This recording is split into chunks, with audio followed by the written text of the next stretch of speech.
کسی زمانے میں ایک بادشاہ نے ایک قیدی کو کسی وجہ سے پھانسی کا حکم دیا، اور جب قید خانے میں اسے قیدی کو لایا گیا تو اسے مرنے سے پہلے سے آخری خواہش پوچھی گئی۔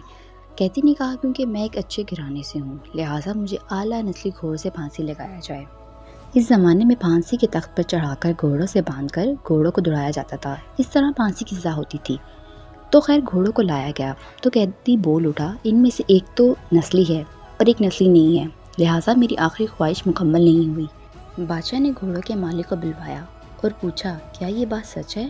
گھوڑوں کے مالک نے جواب دیا بالکل، ایک بالکل اصلی نسل کا ہے لیکن دوسرے میں گدھے کا ملاپ شامل ہے۔ بادشاہ نے حیران ہو کر قیدی سے پوچھا تمہیں کیسے یہ بات پتہ چلی کہ ایک گھوڑا نسلی ہے اور دوسرا نسلی نہیں؟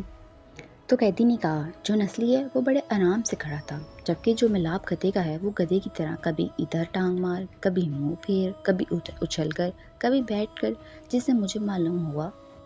بادشاہ قیدی کی دنائی اور سوچ سے بڑا متاثر ہوا اور قیدی کی پھانسی منسوخ کر دینے کا حکم دیا اور اپنے وزیر سے کہا کہ اس کی ایک روٹی میں اضافہ کر دیا جائے۔ کچھ دنوں بعد بادشاہ کے دربار میں ایک سنار 2 ہیرے لے کر حاضر ہوا اور بادشاہ کو کہا اگر آپ کی رعایا میں سے کوئی یہ بتا دے کہ ان میں سے کون سا ہیرا اصلی اور کون سا نکلی، اور اس اصلی اور نکلی ہیرے میں فرق بتا دے تو میں آپ کو یہ دونوں ہیرے انعام میں دے دوں گا۔ بہت سے لوگوں سے پوچھا مگر کوئی مکمل جانچ نہ کر سکا۔ بادشاہ کے دماغ میں قیدی کا خیال آیا۔ بادشاہ نے اس کو دربار میں حاضر ہونے کا حکم دیا۔ سپاہی قید خانے میں سے قیدی کو لے کر حاضر ہوئے اور قیدی کو ہیرے جانچ پڑتال کے لیے دیے گئے۔ قیدی نے کچھ ہی لمحوں میں بتا دیا کہ ایک اصلی اور دوسرا نکلی ہے۔ بادشاہ نے پوچھا تمہیں کیسے پتہ چلا؟ قیدی نے کہا کہ اصلی ہیرا رگڑنے سے کبھی گرم نہیں ہوتا، جبکہ نکلی ہیرا رگڑنے سے گرم ہو جاتا ہے۔ سنار نے وہ دونوں ہیرے بادشاہ کو انعام میں دے دیے اور چلتا بنا۔ بادشاہ قیدی کی دنائی اور سوچ پر بڑا خوش ہوا اور سپاہیوں سے ایک اور روٹی بڑھانے کا حکم دیا۔ دوپہر کو جب سپاہی قیدی کو ایک اور روٹی اضافے کے ساتھ دینے آئے تو قیدی نے کہا بادشاہ بھی کسی لنگڑی کا بیٹا ہے۔ سپاہیوں نے قیدی کی یہ بات بادشاہ تک پہنچا دی۔ بادشاہ کو غصہ آیا اور سپاہیوں سے قیدی کو دربار میں حاضر کرنے کا حکم دیا اور قیدی سے اس بات کی وضاحت مانگی گئی۔ قیدی نے بادشاہ کو کہا اپنے خاندان کے بارے میں سے کسی سے پتہ کروا لو۔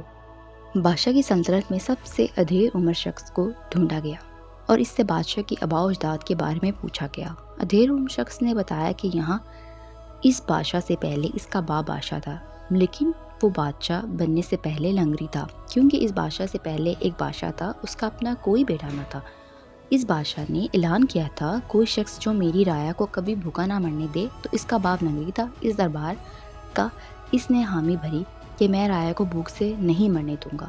اس طرح بادشاہ سلامت آپ کے باپ کو سلطنت دی گئی تھی۔ بادشاہ نے قیدی سے پوچھا تمہیں کیسے پتہ چلا میں لنگڑی کا بیٹا ہوں؟ قیدی نے کہا کہ میں نے جتنے حکمت اور دانائی کی باتیں تمہیں بتاتا، تم بجائے مجھے آزادی دینے یا ہیرے جواہرات دینے کے بجائے میری روٹی میں اضافہ کر دیتے تھے۔